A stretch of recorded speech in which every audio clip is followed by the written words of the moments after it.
I probably should have got help at my first duty station at Nellis. But then, going for combat rescue, I needed a flying class physical. So I didn't want to risk, or delay having that physical, that clearance. And that kind of just, kept getting a little bit harder and harder, a little bit worse and worse for me.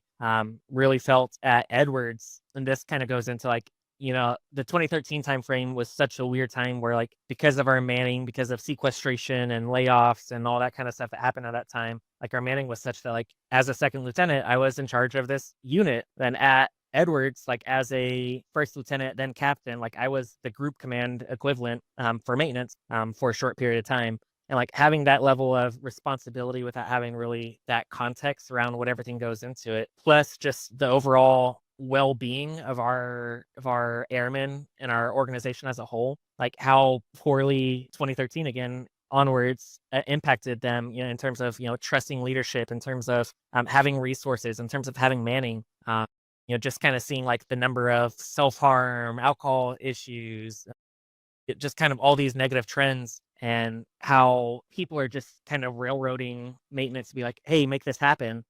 So I felt like that really weighed heavily on me to do everything in my power or outside of my power to, actually give these people like as good of a way of life as possible while meeting the mission.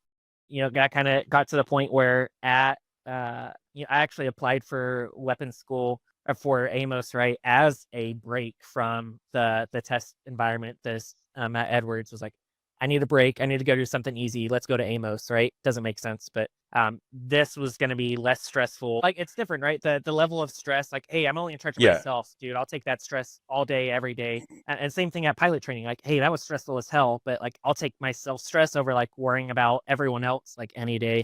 I was very seriously considering like ending my own life. I had like my personal handgun.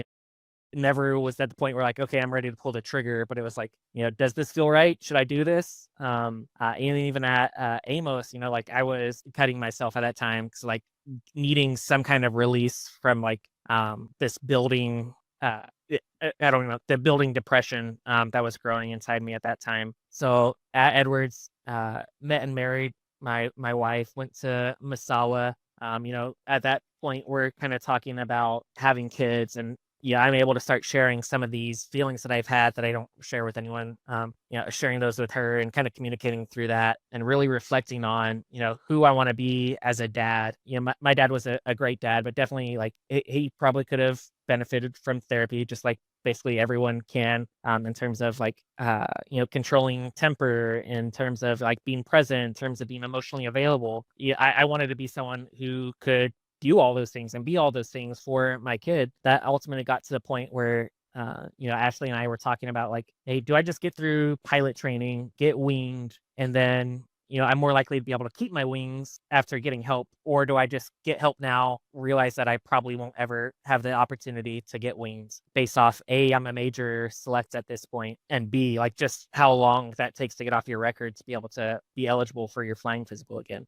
Wife's pregnant. I'm definitely still struggling. Go home or go to the flight line, fly, have a great time, debrief, do great, come home and just absolutely crash out, go take a shower, and I'm just like bawling in the shower, like can't control any emotion. And then walk out and I'm like, hey, yeah, I'm good, I'm happy. And kind of just, okay, like I need help now because my wife's pregnant. I don't want to end up doing anything to hurt me, to make me not present, or to hurt her, to hurt us, to hurt the baby. So I was like, all right, yeah, I can't wait any longer. This is the point that I need the help. I can't wait until I'm weaned. Maybe they'll look at my stellar career and be like, hey, he did all this while depressed. Maybe now that he's actually getting help, he can do even better. Which unfortunately, just how things are written, people don't have the opportunity to even really look at that. And realistically, like the amount of time it took for me to get to a point where, I could be doing better, it makes sense that they kept me from it. But like, maybe if I'd done this earlier, then, I would have had time to recover and go on. From what you shared, there's a few questions that I have. So wanting to go to Amos because you felt like it was an escape from the ops maintenance schedule. Part of the reason why I was like, that's a crazy thought, gives context, I think, to obviously the people in the military, but just for like the non-military like listeners, the fact that you thought going to a school, how long is that course for you guys? I know it's not as long as the weapons school, but So I think it's like 3-ish months, probably. yeah. Yeah, So it's like half still the a time, very yeah, long yeah, time. Yeah, it's still a long time. And to go through a rigorous course like how you just described, where like you have to plan for literally everything else that goes on in the Air Force that is not direct, well, ops and non-ops, to feel like that was a break is that just I think it gives like a like context to how tough of a time like you were truly dealing with. I totally understand what you're saying too, as far as this may be oversimplified, but the weight of like getting a plane ready and like keeping it mission ready is something that I don't, even the military audience, like I hope we've talked enough in the episode and you were able to describe like all the things that go into that to truly like show how much of a burden it is on like one person to keep it all going, like kind of thing.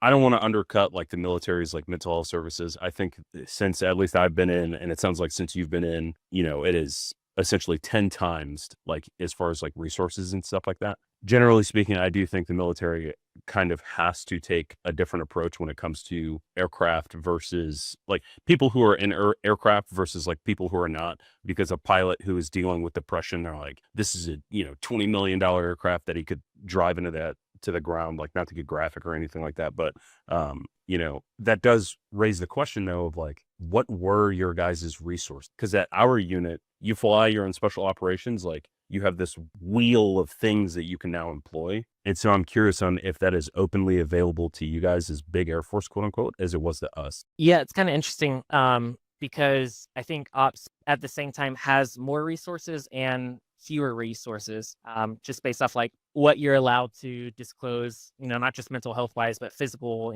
overall Yeah. health wise. But especially like in the special ops community, like you have so many people, and I think the fighter community has really been doing this too. Like, hey, you have your own dedicated physical therapist that comes to the unit. You have your own, mental health provider that comes to the unit. You have, which we have, most of those things just, through our PCM or whatever that we have to do. So that's like we have a little bit, essentially the same resources, maybe just a little bit more of a challenge to get there. But at the same time, like we don't have to deal with the same impacts of repercussions of it. And then one thing, I really talking about like how things have kind of 10x in terms of support.